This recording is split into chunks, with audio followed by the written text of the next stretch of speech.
we did have some technical difficulties, but I believe it was on the electronic side, not necessarily on our end. And we're back, so we're going to continue with the discussion with TowerPoint. Okay. We're back. I'm just going to restart. So this was in Stony Brook, New York, North Shore in the Historic District. All the carriers are in that cupola you can see on the top of the old post office. And Laura, if you want to go more into it. So is it the mechanical eagle that moves up and down? It's, I think, been there since 1941, so it's a tricky installation. We ended up, first we replaced the louvers with RF transparent material. We had T-Mobile and, who was there first? And Verizon in there. And then shortly after that, we went to the lower level where the clock is, and then we actually swapped out all those shingles with RF transparent shingles, and we put AT&T in there. And we preserved the original louvers per the historical recommendation, so we have that in the basement of the post office, and we were able to come up with a solution that fit well within the area. Yeah, we want to show this because the carriers do want the macro sites, and macro sites are the tall towers, right? If you build one, it'll cover, say, a mile. This, just because of the where it was, they were against the tower, so we had to come up with a different idea of where we can really get the carriers in. A carrier coming in would not do this. We had the capital to do this because there was going to be 4 carriers there. So one carrier would not put this much work into a project that we did.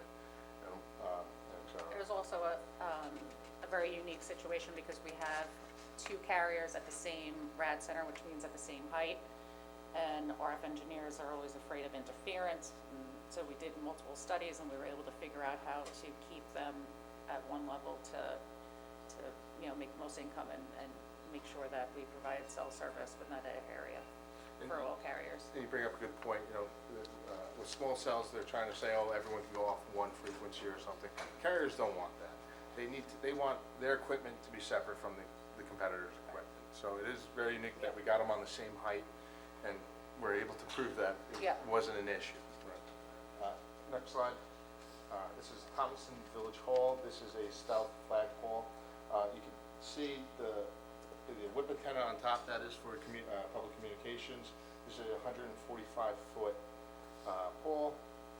4 tenants. All equipment's actually in an enclosed shed to the side, and that is in great now. Next one. So this is Terryville Fire Department in Port Jefferson Station, 120-foot pole. We actually put all the equipment, we did a caisson foundation right there. We only took up 1 parking spot, so 10 by 20 on the ground, and all the carrier's equipment, fire department equipment, and et cetera is actually on the roof. And that is just because we were constrained on space. We would prefer, 50 by 50, but it just shows if every development's going to be a little different, right? And we'll work our way around it to make sure the carriers get what they need, and the fire department, town, fire department gets what they need as well. What we have seen, and we're seeing pretty rapidly, is that there's always going to be someone complaining about a cell phone tower, but the overwhelming support, even in Long Island, now we're even talking either northern Westchester. They used to fight it. We call them NIMBYs, not my backyard.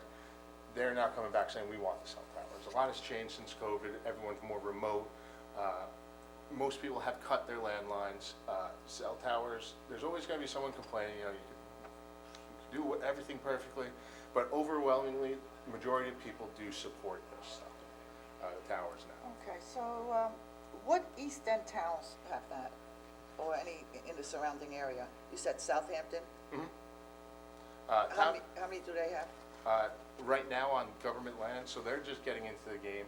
They have an old agreement that was it was just a bad agreement that really stopped them from developing. So developers went to the private land, right? Town of East Hampton, they're just going to be releasing a master wireless plan, I think, within the next month. They have the final draft out for comments right now. That was I think it was May 3rd, right? Yep. They had a full wireless plan developed. So that's going to be finalized within the next month or so. Mm-hmm. And how they're doing it is they're going to be pushing stuff to government land. towers and et cetera. If you can't, you exhaust the government land, and from there you go to private landowners, right? If there's no government land in the area, you look at, industrial area or a commercial property. But it's always easier, and it's the right way to do it, is to put it on government land for, taxpayers and et cetera. Town of Brookhaven, as well, they bring everything to Town of Brookhaven land. They have a good amount of land, and they're being very proactive about it Yep. as well. Even if you wanna talk about Town of Babylon, because that Town town's of- pretty much built out. Yeah, Town of Babylon, we've developed, I don't know, probably 10 sites, on their beaches, Phoenician Shores, Overlook, Gilgo, Town Hall, the list goes on, but they, early on from, I think the first tower we did with them was in the late 1990s, was at Town Hall, and, ever since then, they, saw the benefit of developing on their property, and, we've been their, go-to developer, and have developed multiple sites on all their properties. And which is good, because on Town Hall, we have, the ambulance company, we have, we have fire departments, we have, the alarm system company. I think there's 5 different government agencies on that tower, and then we have a microwave dish that goes back to, several other towers for their redundancy, for their public services and their DPW yard, so. So how does your company compete with cell towers that we already have here in town? So, we wouldn't. We be wouldn't com- compete because we wouldn't make any money if we did that. Yeah. A carrier is not gonna come off of an existing site. It takes them like $500,000 just to even come off of it. Oh, So, So we wouldn't be competing with any existing sites, we'd be filling in the gaps, and, and how do you do that? How do you fill in the gap? Do you do an assessment, some Uh, type of study, a full assessment. a town study? We have town-wide proprietary study? technology that tells us exactly where we need to be. Since we're also in the industry, we know where they wanna be, and, And you also relationships as well. obviously you're gonna identify the spots that are Right. weak or Right. do not have. right, And then I'm sure you'll compile a report right, and then give it to the town. yep. Is there a cost for that? there is no cost. There is no cost, that's good to see that. So we would want to enter into a service agreement to, Rick, can you come up for a minute? They're talking about a service agreement, so that would be like a legal, Rick, he's, you familiar with this concept, with the Tower Point? No, I'm not. Oh, I thought you, okay. No, he's not working. They're talking about a service agreement. So they're talking about possibly entering, so I figured have an attorney here. Is that, That's fine. just to, Yes. because it gets prepared by your office, so that's why. Sorry to call you last minute, but when they talk about something, okay. creating a legal document, we want somebody from the attorney's office here, Certainly. Yeah. so. And what does that entail, this service So agreement? we'll find out exactly where to put all the sites, and we would want to be on town land. If the sites work and they're on town land, we'll find the locations, then we would want to bring those sites to the carriers to market and develop for the town. Should one of these poles collapse, does it collapse down, or does it go over, or, 'cause So- I know there's different types, right, that's, Yes, that's a good question. So how they're engineered now is, if you can actually, yeah, that might be the best one. You can see it's actually steel on the bottom, and it's actually almost a cup on top. So when it fails, and that's at 145 mile per hour winds, that's a tower class 3, it doesn't fall over, it will kink, and that's just to get the wind load off, right? That has never happened, maybe in some very extreme conditions out west in the Rockies where there's, but I always say if we get 145 mile per hour wind on Long Island, that's not gonna be our problem. the towers are gonna be the least of our worries, right?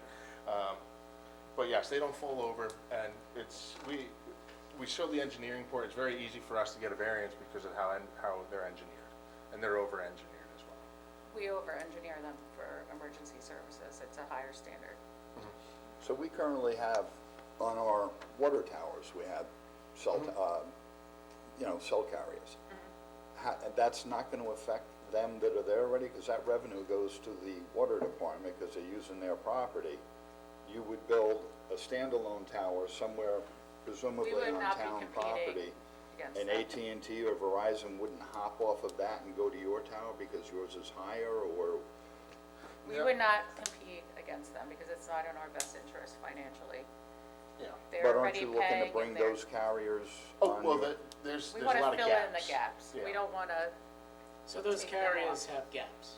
that Yes. They would like to fill. yeah, yeah. Out in town of Riverhead, it's really on the North Shore, and there's some capacity issues within the, Main Street area.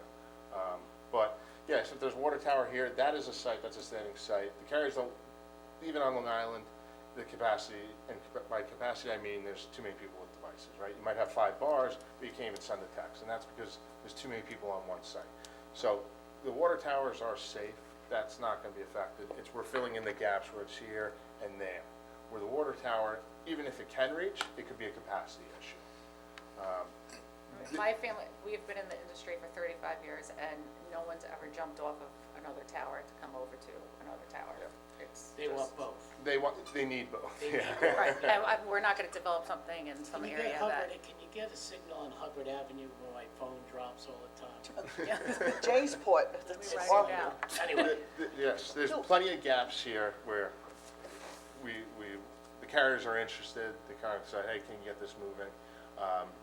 And we said, yeah, we'll try our best, pretty much. Yeah, So basically, what you presented to us, and you are looking to possibly just enter into an agreement so you can do an assessment at no cost? No cost. And then you'll report that back to us, to the town? And, okay, what does the board want to do? I have a question. I have a question. On the, you have a 3-year buyout at 2.6, right? And then on where did I see this? No, 10-year buyout, 10-year buyout, 10-year buyout at 3.5. Yes, so, Those numbers. we have a very detailed Okay. spreadsheet, so how that works is, we we don't say, oh, 4 carriers are jumping on year 1. We actually put that over 4 Oh, years. so it is. that's just an estimate. Okay, gotcha. Yeah. You So have- like- yeah, I understand. Don't even- And yeah. so, all the carriers are on an escalator, and since you're on gross revenue share, the rent increases every year. Yeah. So we make an agreement with you to do this study. The study becomes public knowledge, right? So it gets foiled. And then do you find that you're gonna have private industries, private landowners saying, hey, why put it over there when my private property is a better solution over here? And then how does that affect our agreement? Do you say we're not gonna deal with private industries, we're gonna only go with town? But if it's in your better interest to place something on a private land, do you go that route? So Yes. how's the I think we would competition work with the town. I think that'd be details, it might be if, we always say, if it can go We on prefer government on land, town, and the other no matter town, what. like town of Brookhaven, if it's near town of Brookhaven land, it actually has to move to town of Brookhaven land, right? So, and that's in the code. So for the town of Riverhead, we would say, we'd prefer to be on town of Riverhead land. And if we exhausted all the options, say there's a park and the town of Riverhead says, look, we don't really have the room for this, we don't want to do alienation of parkland for 50 by 50 in the corner, maybe look at private land, right? But I think that would be the town of Riverhead's, almost the right of first refusal, Right, saying, it's want it over better here. for it to be on government land because it will benefit everyone instead of a private. but if you don't want it on government land, we could go somewhere What if it else. benefits you to be, what if you're dealing only with town land and you have to be forced to put up 3 poles, and by using private land, you could do it in 2, when you go that route? Well, we would prefer more towers. And, Yeah, that's more rent. More rent for us. So, yeah, we would, Fair. yeah. And then the other thing, I mean, if we do this study, then that's up for the public, then, I mean, we would prefer to be the preferred vendor to develop the towers, not put Yeah, this all together. So and- you want a non-compete clause, is what you want? Yeah.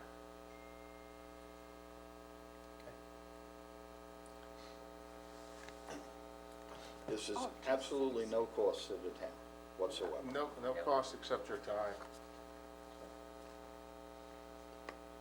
That's expensive. I think we go for it, just make sure that it's in the contract, and that there's no cost to the town. I don't see why we should just refuse the possibility of expanding, and filling in the gaps. I mean, that's a government, effort, a recent, all governments are, and there are even grants for governments to get, use of, Wi-Fi in their, municipalities. Yeah. It's big. Yeah. Like, for example, we're building a town square. Right, It'd be right. great to have, that's new, right? We Yeah. want to Yeah. up our, and I believe there are grants for that, but, I think we should just give it a shot, see where it goes, and you guys report back, is that? Yeah, I'm in favor You're in of seeing favor? the service agreement for You sure. guys in favor? Yeah, I'd like to see what Is comes that out of it. Eric back there? Yeah. Oh, you know, Eric, Tara's totally blocking you. I would have brought you up. Okay, Totally so- blocking you. Okay, sorry about that. So you guys want to work on it? Yeah. Contact the town attorney's office and they'll take it from there. Thank you. Great. Thank you, guys. Eric, you got that? Sorry about that. Thank you so much. Thank Thank you. you, All everyone. right, you have a great day. Thank you. Thank you. Thank you. This will help Ray, when he wants to do Ray, the light hunt beaches. for the beaches. All right. For our next discussion, I'm going to ask Deputy Town Attorney, oh, Rick, you're already up here, to please come forward and join us. And it concerns matters surrounding a proposed legislation for batteries and battery chargers for electric bikes and scooters. And I think, Bob, that's also yours. You want to introduce the topic? And we also have the fire marshals here for that as well. yeah, you wanna come up? You guys should come up.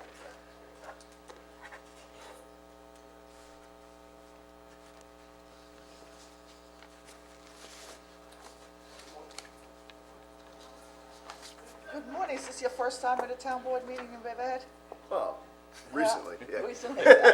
Oh, yeah, because you're prepared.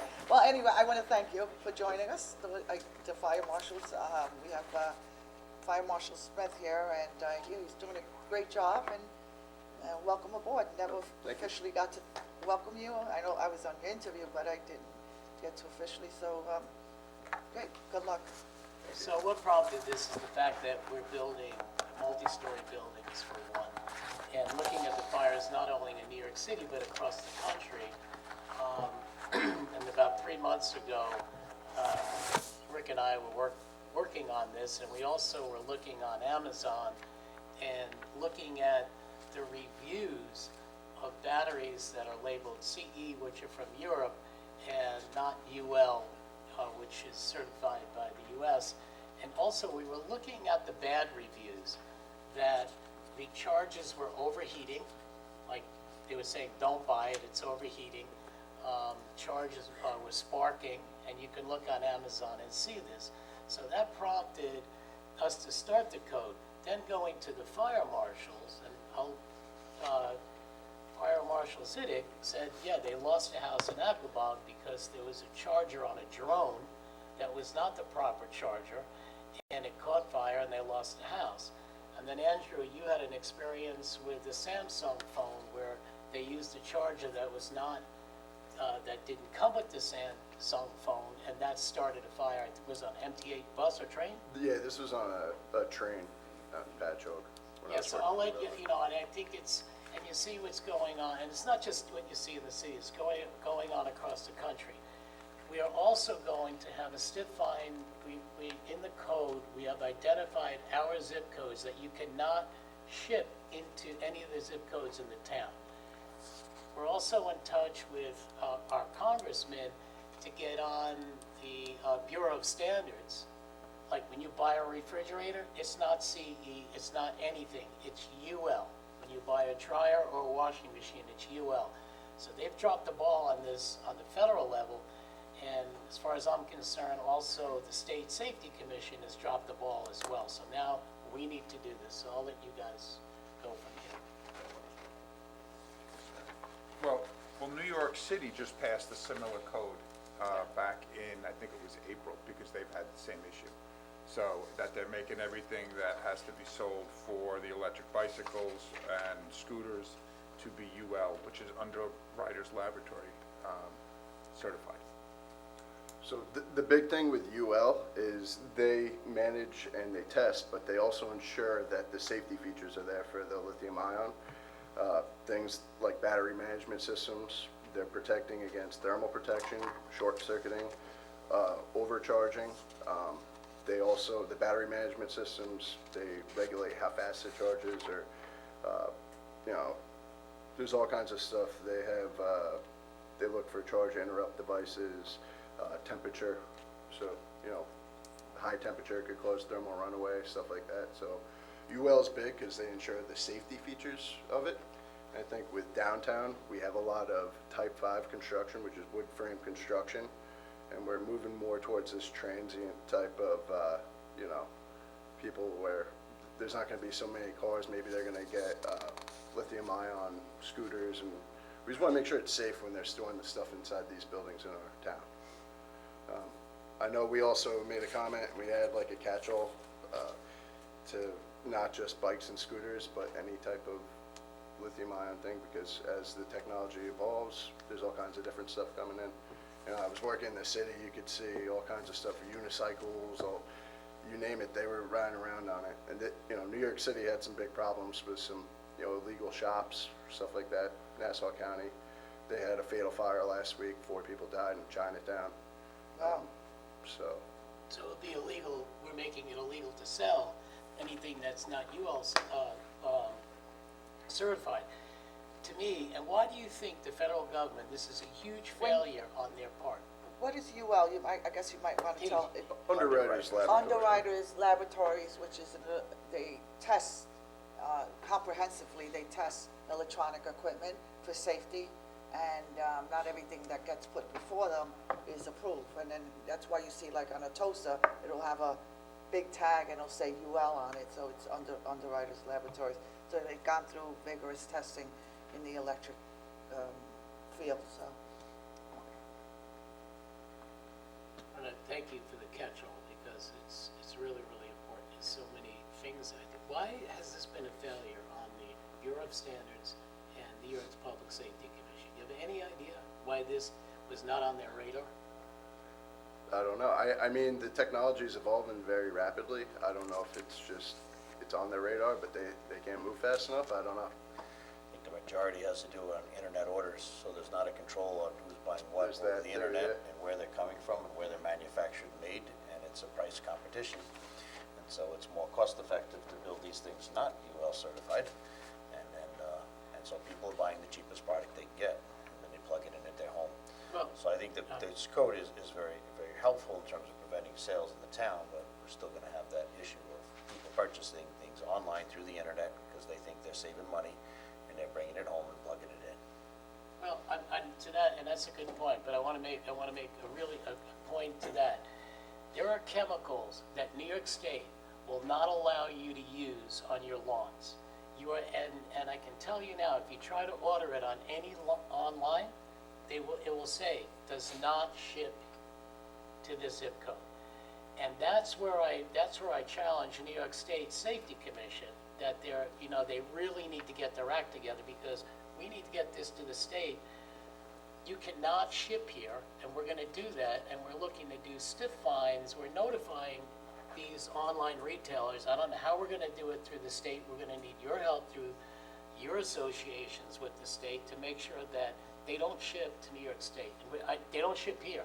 If the city wants it, if the governor doesn't want to do anything, they can ship it all over the place, but it's a public safety problem. And price shouldn't dictate whether something gets beyond UL or not. You know, that's just, we would have little mini nuclear bombs if that was the case. So and that's what these things are. And you know better than I do from my conversations with you guys. Oh, yeah. Yeah, they had the fire in Chinatown, and Eastern Environmental, it was a Riverhead, Manorville-based company, was hired to take the batteries out of the city. They transported them out to Manorville, caught on fire twice on the way. I got a call from Nassau County Hazmat. over the weekend that they actually escorted it out to Manorville because it caught on fire twice en route. So they're in Manorville now. They had to buy these special overpack drums. And, you know, it's a problem because you can't just put them out. They got to burn out. And then, weeks, days later, they can catch on fire again.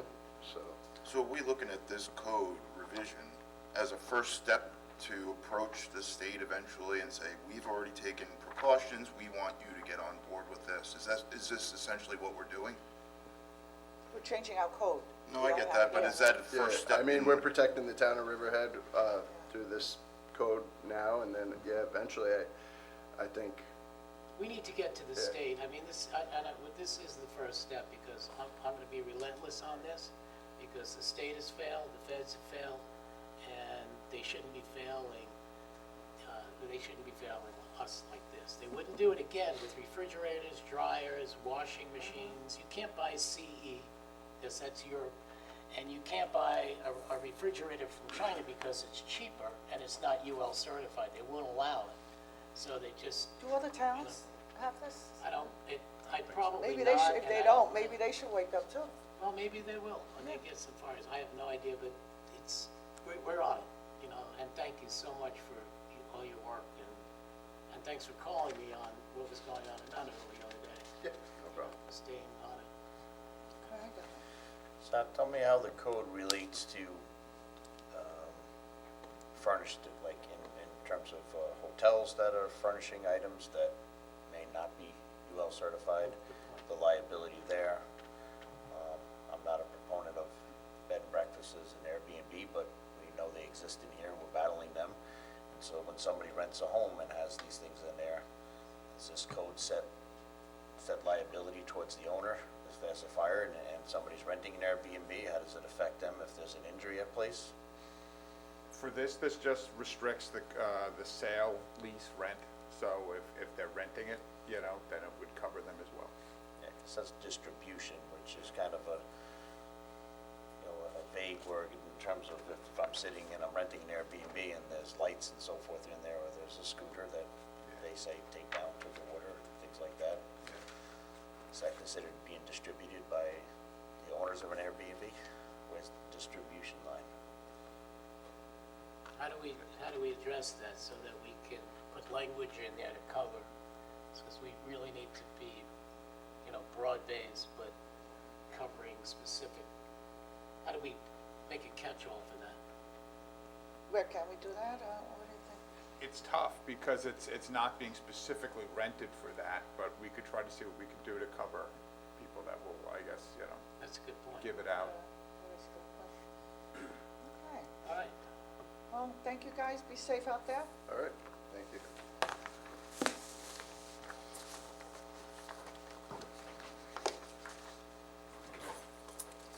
Okay, for our next discussion, we have another code revision to discuss, chapter 263, the rental dwelling code, and I believe this is just a cleanup item. They're just adjusting something in the code. And we're gonna have Danielle Hurley, our deputy town attorney. We have our town attorney, Eric Howard, and we have the chief code enforcement officer, Richie Downs, and they're gonna walk us through this, and good morning. Good morning. Morning. Morning. How's everybody? Good, thank you. Okay, so this was a change we did in code revision. We, spoke about it a little bit. And since we've moved to annual rental permits as opposed to biannual rental permits, there was a section in the code that dealt with 5-month duration permits. And since we moved to yearly permits, we didn't see that it was necessary anymore to have the 5-month permit. Okay. And so we've eliminated that. And in addition, we found an error where the code still referred to a 2-year permit. And we changed that back to the 1-year permit, which was what it should be. So there's 3 adjustments, that's it, right? Yep. That's How does amazing. that impact the work that you guys do? It's gonna make more work for you, I assume. Well, I think it's gonna it's gonna be a little easier to track. It was a little difficult to track the 5-month permit. Some people would come in for the 5-month permit, and that would lapse, so we constantly have to check it. You know, it also enables people to rent beyond that 5-month period, because a lot of people, the way it was written, it was only from May to September. So, So people can still rent for a period of 5 months if they choose to, but we're just saying that you need to have the yearly rental permit to do that. There's not a separate rental permit for the 5-month time.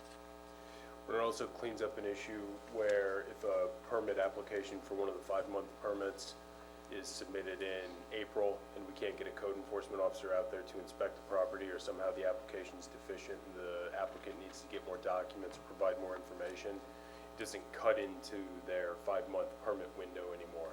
So, you know, in instances like that, you know, maybe the permit wouldn't be issued until, you know, if they filed in April and the permit doesn't get issued until June or July, they're not supposed to be renting that whole time. And then they're only left with 3 months. So this just puts it down for an annual, and if they're intending to rent during that 5-month seasonal window, which is, you know, typically May to October, just something like that, you know, they just put in their permit application at the beginning of the year, and it sort of gets them on the same rotation as everyone else. Is this based on a calendar year, the biannual rentals, or is this like kind of fiscal, whenever you apply, you get your time? it's when you apply. So as soon as you apply, the clock starts ticking. So you can still rent November, December, then go January, February, that's still on one permit covering 4 months? Yes. Right. Okay. Right, well, do we need a public hearing on this cleanup? or- Yes. Okay, so we're gonna have to schedule one. Okay, we'll put that in. Everybody wanna agree? Yeah, We absolutely. agree with it? Okay. So, Thank you. Thank you. okay, Thank you. thank you, have a good day. Thank you. Good work, team.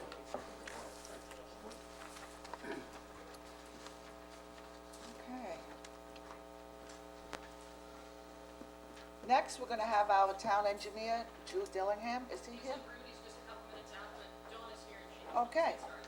Along with Dawn Thomas, our CDA director, to discuss a possible grant opportunity for the engineering department, and good morning, Dawn. Morning, I'm Frank Lippby. Okay. We're working on this together in the office.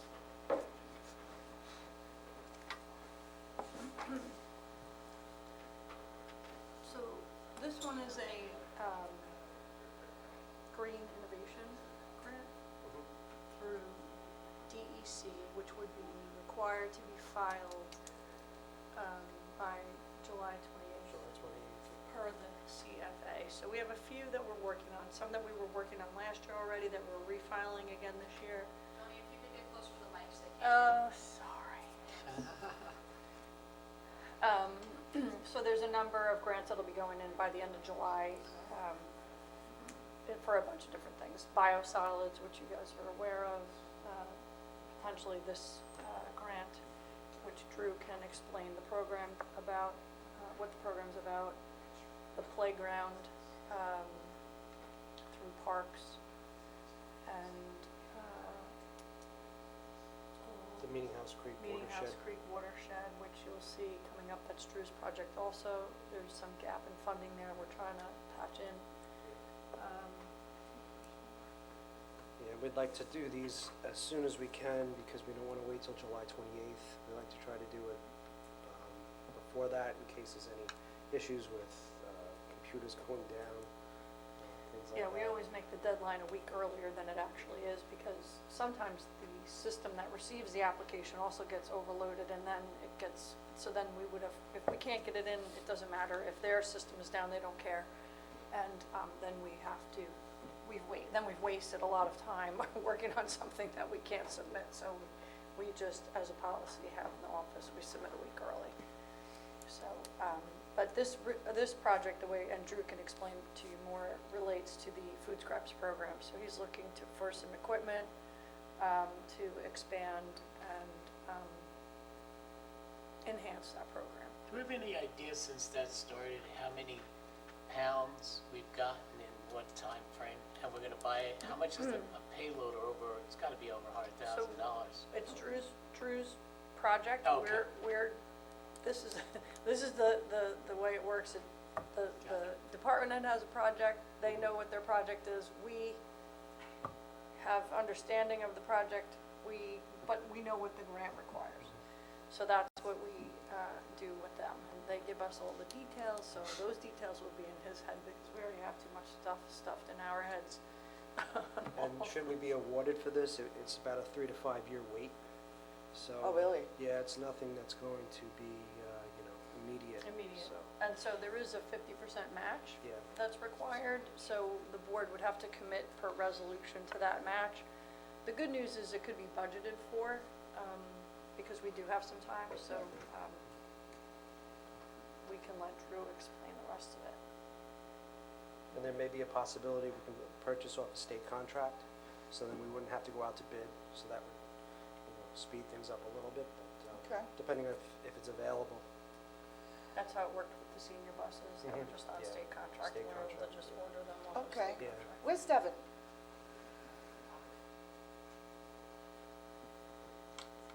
Okay. So I don't see Drew here yet. Why don't we just read the resolutions? We haven't prepared the resolution yet because. No, we're gonna read the resolutions. Oh, your And then resolution. you Yeah, can, yeah, you go can ahead. come back, Do and that it. way we can. That's great. Yeah, great. instead of Perfect. having, Devin, can you please read the resolutions?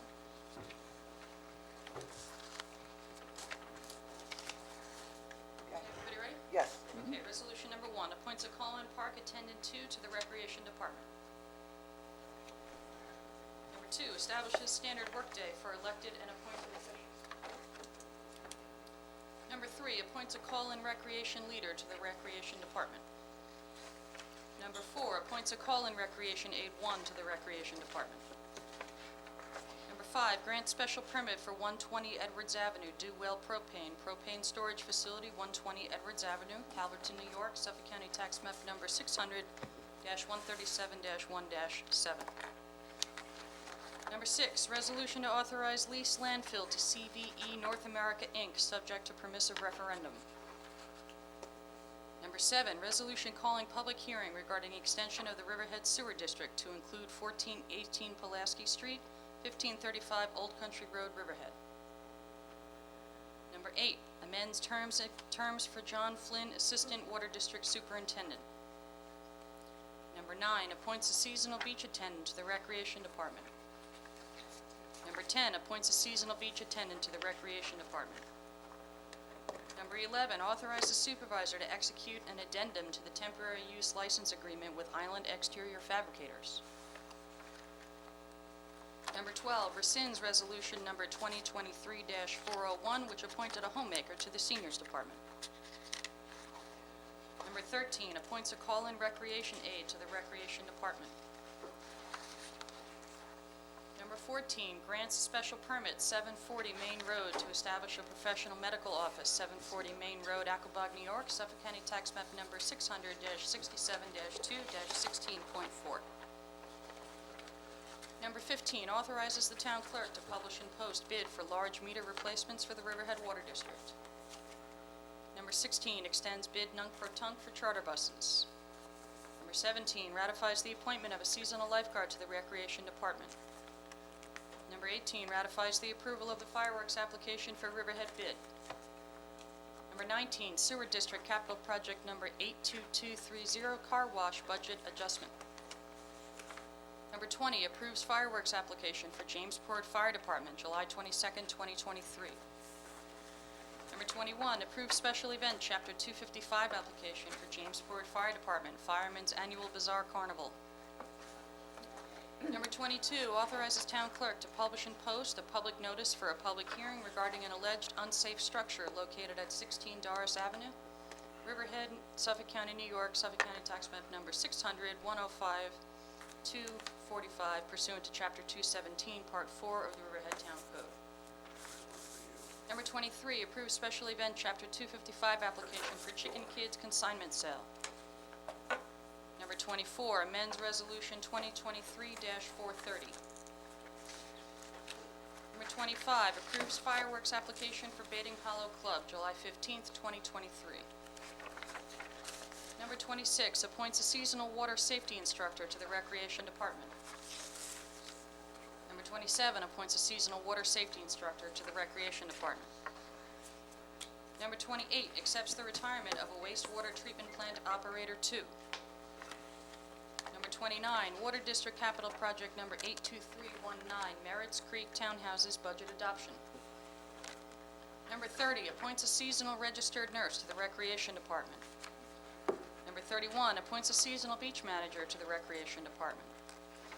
Number 32, amends a portion of Resolution 2023-354 adopted on May 17th, 2023, and sets salary scale for seasonal head lifeguard/beach manager.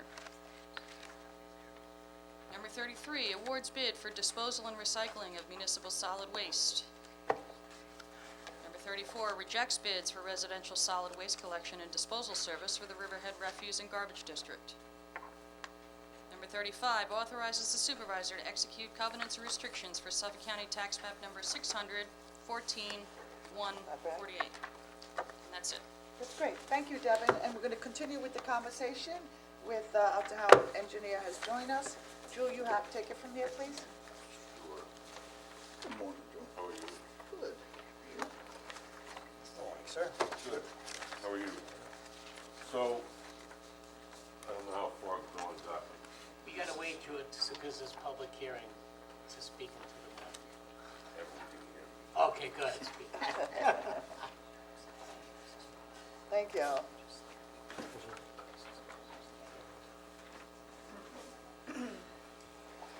Okay, so this is a request for grant money to buy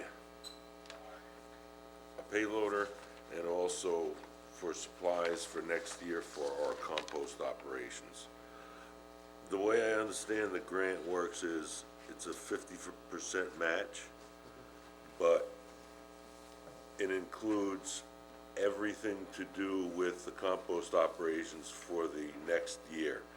So that's why I lumped compost supplies with the payloader, because they're both gonna be used for compost operations. The payloader will be used to, apply compost and then mix it in with leaves, as well as push the compost up into reasonable and workable windrows.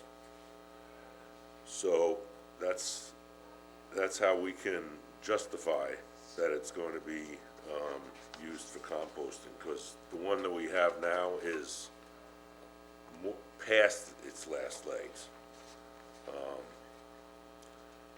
So with that, Dawn, do you have details of the grant? We talked a little bit about the grant, but we do need to talk a little bit more about the use, because originally we were talking about food scraps. Yeah. And so, well, That's compost. okay, so it's gotta be, whatever the item that you're purchasing has to be for a new program. They won't give us something for maintenance.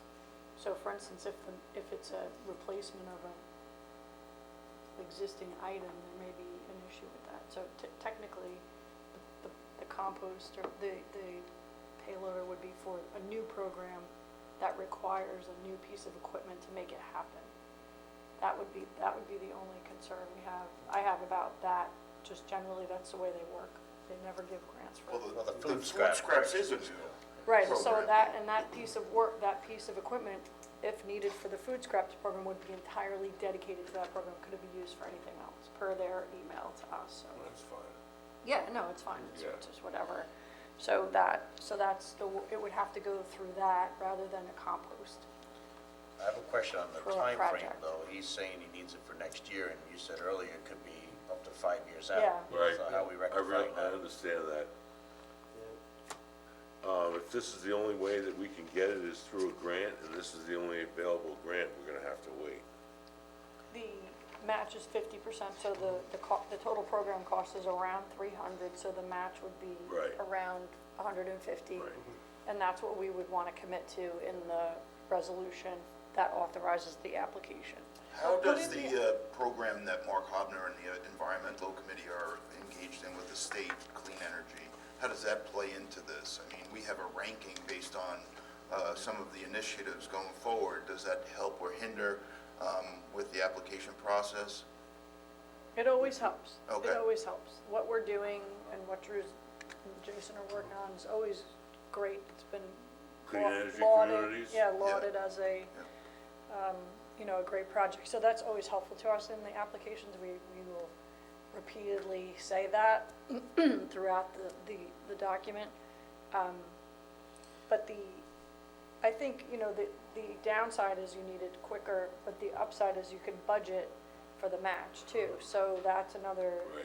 Oh, that's that's another true, too, yeah. upside. Yep. So, because typically, we're not usually doing that. We're either trying to match it from another grant, or we're having to, but like, as I said to Drew, the way we have to look at it is it's a 50% off coupon for something that is important and necessary. So rather than say, oh, well, we have to come up with this money, it was like when Frank did the bus grant with DOT, we got the buses and we paid $30,000 to the buses, and we matched it with CDBG because that was something we could use to match. So those all, Those you were know, 100%. that we got, yeah, those were, you know, Why would a grant take 5 years? Like, that seems, so for instance, just like we were talking about raise yesterday, there's only a limited amount of funding, right? There's, in that particular case, there's $15 billion in funding, $15 billion of requests for $2.5 billion in funding. Similarly, there's such a backlog of requests that their funding isn't keeping up. So they'll put you on a list, the same with the biosolids. We're on that list already. But your persistence always pays. Well, we try, always. Drew only needs half Oh, that money, half that always. 15 billion, that would be Well, fine. no, we have no doubt that if Only. we put in the right application, we will be successful eventually. It's just, we just want to make sure that you are good with the match, because our policy requires you authorize the match per resolution and the grant This application. equipment is very expensive, very expensive. Yes. So the price could be a As you little can bit see. more because it's 3 to 5 years out, so. Yeah, So we'll that's have to put my some- question is, We'll can, figure that out too. can the grant application be used for reimbursement? Can we file the grant, buy the payloader, and then if we get the money 3 years from now, can we apply it towards it, or it's, once we've purchased it, the grant is no We're longer? done. So, with very rare exceptions, any expenditures on a grant have to be made after the contract is signed, which means you've been awarded and the contract is signed. Then, sometimes you can buy it once it's awarded before the contract, like DRI is a little bit like that. But most often, in this particular case, you would not be able to spend anything on the program at all prior to a contract. Well, I don't see any reason to delay this. I mean, yeah, but put in the application. Yeah. get the and ball then we'll rolling think- now. And Yeah, in an effort to keep going forward, what about leasing options for a payloader until the grant comes in? Can you sign a year-to-year lease and get the program up and running? And then, Well, we also have this equipment in other departments. I mean, Yeah, but they use it heavily, just like we do. okay. I'm just trying to say that you're not sitting idle for 5 years waiting for money No. to come in. Do we look at leasing costs for a year? Do we put that in next year's budget? I Off think the matching funds? we'll And look when at the, that. when the full grant comes in, we end the lease and purchase the Yeah, equipment? and we'll know before 3 years that we are gonna get awarded or not. It's just, the wait time for the contract is 3 to 5 years. So we would know within the normal period of grant And we can award always use community benefit money notifications, and for then you can that. make a plan from there. Well, I know in 2 years or 3 years, we're gonna get this, so in the meantime, we'll do X, whatever you wanna plan for. So Drew, I have a question. So look at, so how much food scraps since this program began in Riverhead? What's the weight that you've received so far, would you say? I actually know this number. We've filled the 64-gallon containers up once, and they're about half full, and each of them full weighs about 500 pounds. So let's say we've gotten half a ton so far of food Okay, scraps. so my question, I have a little bit different path on this because I want to see the anaerobic digester. Oh, We I can do too. Probably bring that in, per week. And then the question becomes, anaerobic digester comes in, So the food is, all that food waste is separated in a single source separation place and is brought to a digester and turned into energy. What happens to your piece of equipment, to using, what happens to that payloader at that point? Well, Because also the digester will be taking over the course of a year leaves. It needs that, for energy as well. Right. So I guess that would be almost a grant question if we didn't use it anymore. Salt highway. So those are always gonna be things that'll be specified in the contract, and we would Yeah. have to cross that bridge when we get to it. Okay. That's, Okay. You know, like, So- we had, for instance, when we sold the pump out boat, the old pump out boat, we had to reimburse some to the state, when we sold it to another municipality, so. Oh, that's written into the grant? Yes. Wow. Can- Yes. Wow. We Yeah, will, they're careful with their money. Scarsdale continued their, drop-off composting operations. And they take their compost and bring it to an, anaerobic digester. That's what they do. So they continue to have it even when the anaerobic digester is in operation because they're bringing their table scraps to this anaerobic Right, so it's still a need for the digester. machine, There yes. still will Yep. be a need for it. But if he leases a machine, does that affect the grant application? No. Because it's no longer new?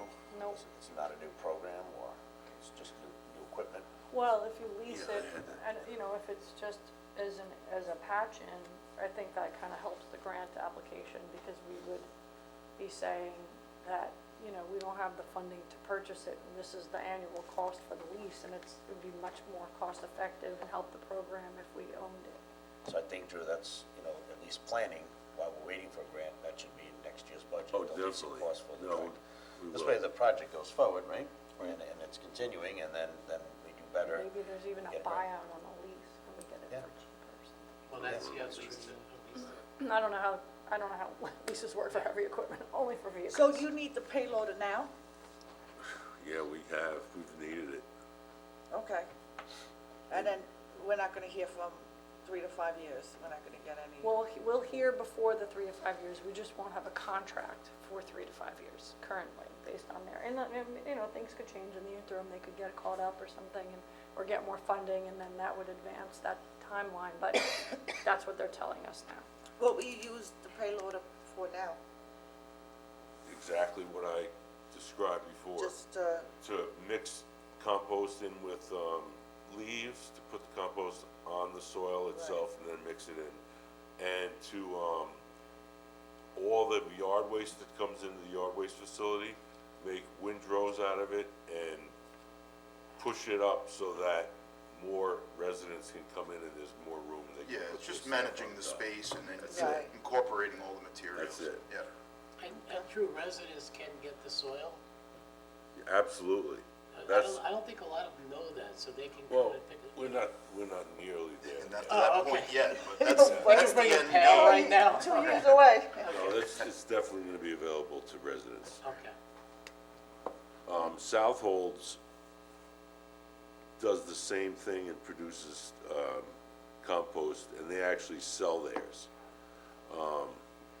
But they have a scale, and eventually we could get to that point too. That would be the final goal, to be able to produce a material whereby we could sell it to the public. Southold has that machine out there that goes through the rows and it, Yeah, the trommel. yeah, that thing's awesome. Yeah, Mighty expensive, but it's, very expensive. it's neat the way they compost it. All right, thank you. So we're gonna go forward All with right, the so grant we'll application. put that reso in, and we'll go from there. Thank you very much. Thank you, have a good day. Thank you.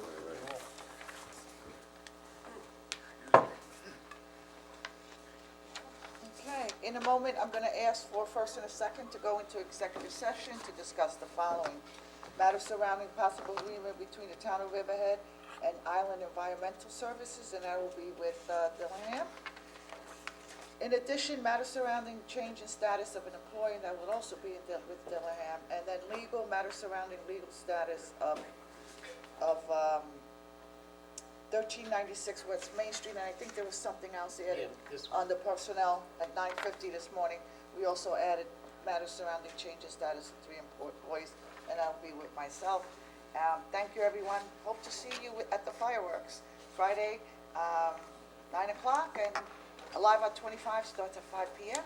And be safe, everyone. Thank you.